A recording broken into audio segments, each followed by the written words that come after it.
Dahil usong-uso na naman ngayon ng mga pag-games sa mga bata, 'di ba? Berna. Meron tayong i-recommend sa inyo. Eto siya, 'di ba?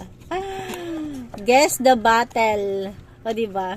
Ang cute nito mga mi. Pakita ko sa inyo isa-isa. Tatayo natin ng isa-isa.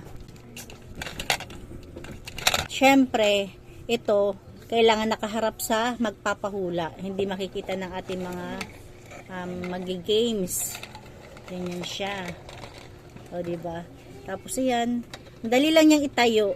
Diba? Akala mo ano, pero may ano din siya, may bigat din. O, ayan. Hindi siya agad-agad o basta-basta natutumba. Kahit pasmado pa tayo. O, ha? Tapos ipakita ko sa inyo yung harap.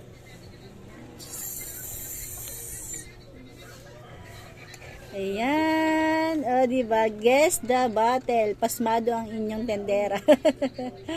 Ayan. Kaya kung mahilig kayo magpa-games or may bala kayo magpa-games sa mga bata, ayan, check out na kayo sa ating Yellow Basket. Pampamilya man, pwedeng-pwede. Kahit sa mga anak nyo, diba? Sa mga customer nyo, sa mga pamangkin nyo. Kaya go! Check out na. Diba? Pasmado kasi talaga ako, mami. Pero tingnan nyo naman, oh. Medyo nanginginig-nginig lang siya.